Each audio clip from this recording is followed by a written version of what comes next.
How to show a property like a pro.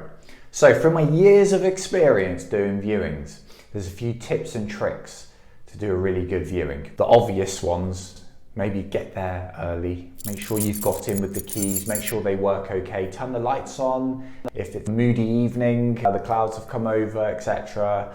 And then make sure the shutters are up. Under properties, window shutters, steel ones, you get those apart, it just looks nicer. Get the Venetian blinds up or open, the slats open, so you just got all the best light coming in.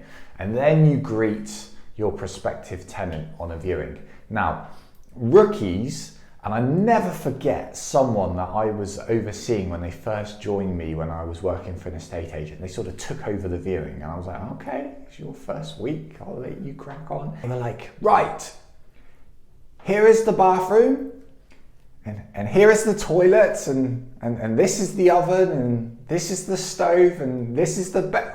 We know, it's obvious, like people, like it's visual. This is a visual experience. So as a letting agent or an estate agent, good experienced negotiators know there's nothing to say there. I think really what we're looking to do is to open up communication. How are you? Have a bit of chat, a bit of banter, just get to break down those barriers really and just get to know the person. Nothing to do with the property at this stage. Some prospective viewers, they're very like cards close to their chest. I feel like sometimes they come in overthinking it. They're like, lettings agent, evil person, I'm not going to tell you anything I'm thinking. Okay, that's fine.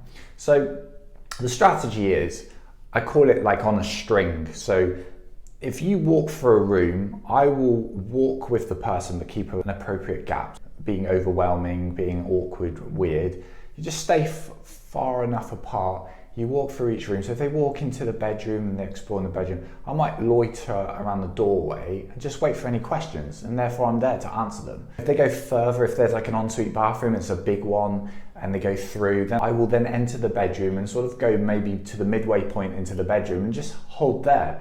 And then as they come back out, then I will go back out and we sort of do this little dance and we go back and forth through the rooms. So I'm always keeping quite a sizable gap, but enough so that you can have a conversation. Terrible practice if you open the door and you just like literally just hang around in the doorway. I know some lazy agents will do that and they just go on their phones, they just want to go on Instagram. They're like, yeah, I'll just get on with it, mate. I think that's terrible. You need to be connecting with the person so that you can answer any questions and just open up and invite conversation, and that's always good. Obviously there'll be more complicated questions thrown my way. What's it like living around here? Do you know anything about the neighbours? I can't always answer that question. If I have some insight and I've re-rented a property over and over again, I've learnt over time maybe a little bit about who the other occupiers are. Maybe we've rented to other tenants in the building, and that's really good when you can just demonstrate that knowledge and just give confidence. So really, ultimately when doing a viewing, it's just let them get on with it, let them explore. Also, if they come as a couple, or there's several of them, if they're sharers, I don't really need to do much. It's just let them go away into the other rooms. And I might even, this string thing I've just explained, I might actually go further away because they want to have their own private conversations. Just let them get on with it. Sometimes anyway, we just get a little insight over here, what's saying, okay, I can hear that one likes it more than the other, okay, that's fine.